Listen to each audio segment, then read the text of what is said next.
What's going on, Bulls fans? Welcome into the Bulls Report. Coming up on today's show, I'm going over the top 5 most realistic draft targets for the Chicago Bulls if they end up keeping pick 11 in this year's upcoming draft. There's been a lot of speculation on who the Bulls' top draft target is. Well, I got my most 5 likely choices for Chicago. But before we dive into that, guys, got to make sure you guys are subscribed here to the channel. And if you want the best Bulls draft coverage out there, it is my promise to you. You guys will be the most informed fans, I promise. So make sure you guys do hit that subscribe button to lock us in as your go-to Bulls Draft YouTube channel.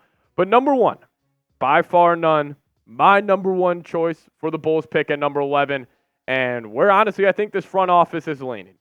Cody Williams, Colorado forward, and he is necessarily a Jaden McDaniels replica. If you guys have been watching the Minnesota Timberwolves this year, you know how special he has been, just that elite defender on the perimeter, and also has been showing a huge ability to, knock the three ball down at a very high rate over the last couple of games. But Cody Williams this past year at Colorado, he was solid. As a true freshman, he put up 11.9 points per game in just 28 minutes and super efficient as well. The three-point shooting, I do want to make this note, he was not known as a three-point shooter coming out of high school, and some people are kind of saying this was kind of just, natural shooter's luck. But, hey, he still put up 41.5% from downtown and 55% from the field. But my scouting report on Cody Williams, he is 19 years old, 6'8", 190 pounds, super long arms, and, his pro comp for me is Jaden McDaniels, just like that super long athletic wing, and he kind of moves like him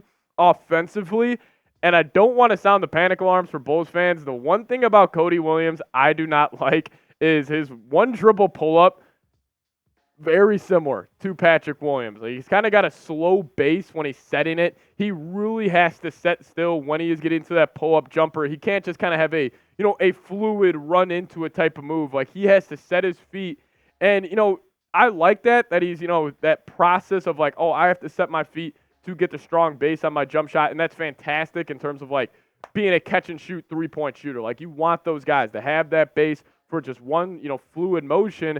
But if also if you're in the mid-range in the NBA and you just need to get a bucket, I would like to see it be more fluid. But hey, he's 19 years old. He could work on that, and that's why I did put his weakness at shot creation. But some of his strengths, man, he is fantastic in transition, getting to the rim.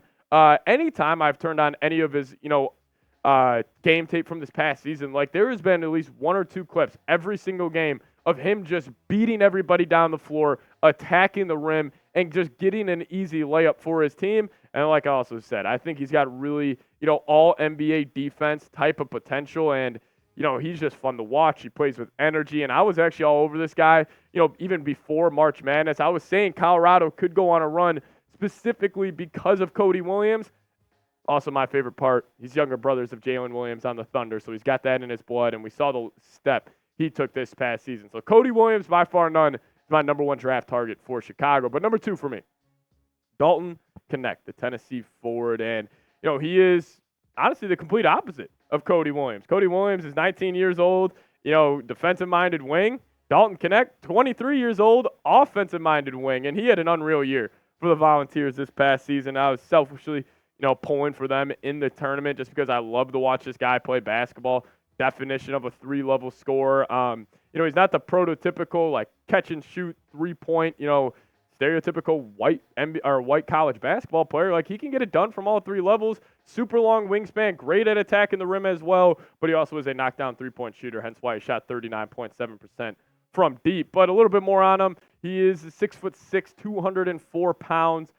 He's got a really sneaky long wingspan at 6'9", which is why even though in college, yes, he was not a bad defender, but he was not a great defender. And when you have a guy who's 23 years old, you would hope he would be a great defender in college. But I think he's got the physical profile to be a good defender in the NBA. But his strengths is his shooting at all 3 levels. He's great off the dribble from downtown. Great as a catch-and-shoot guy from the three-point land. And also in the mid-range, he can get to that one dribble pull-up. It is, the opposite of Cody Williams, where he is getting to that dribble pull-up, and he's right into it. He does not need to kind of set his base to get a consistent jumper. He can just get to that spot, rise up, and knock it down. And my pro comp for him, Gordon Hayward.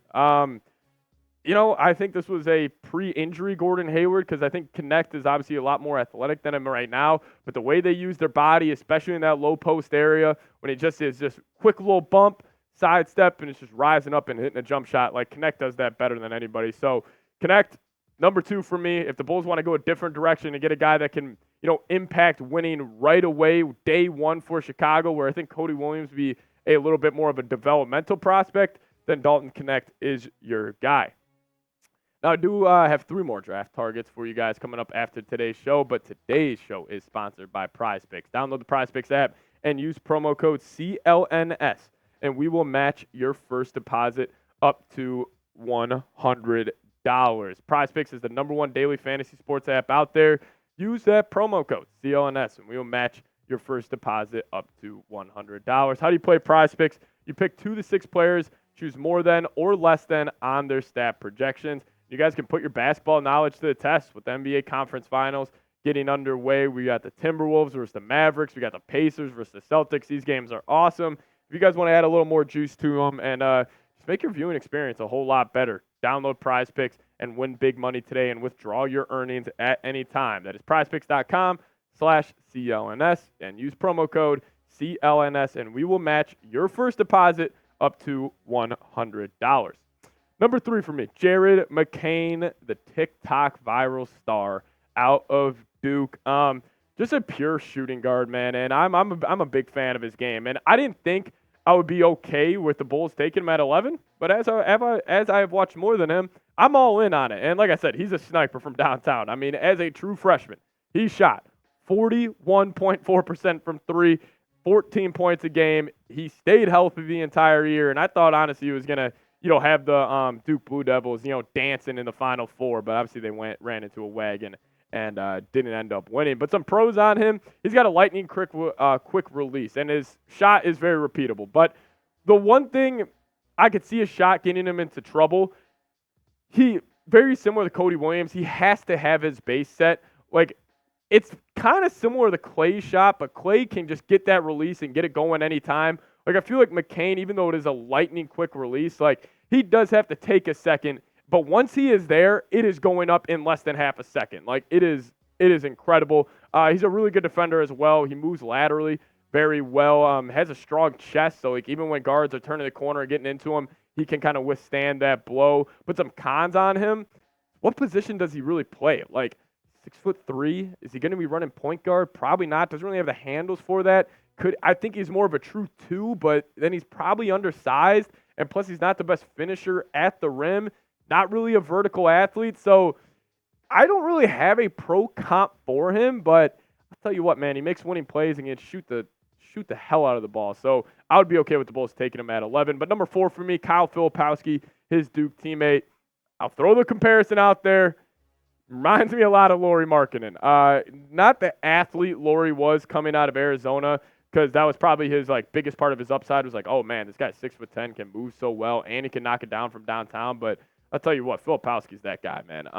He was great this past year for Duke, and the thing I loved about him the most, from his his freshman year at Duke to his sophomore year, we saw that jump. We saw him put on a whole bunch of muscle onto his frame. That's why he was able to have a great year, man. 16 points a game, 8 rebounds, 2 assists, shot lights out from downtown, super efficient, great touch around the rim.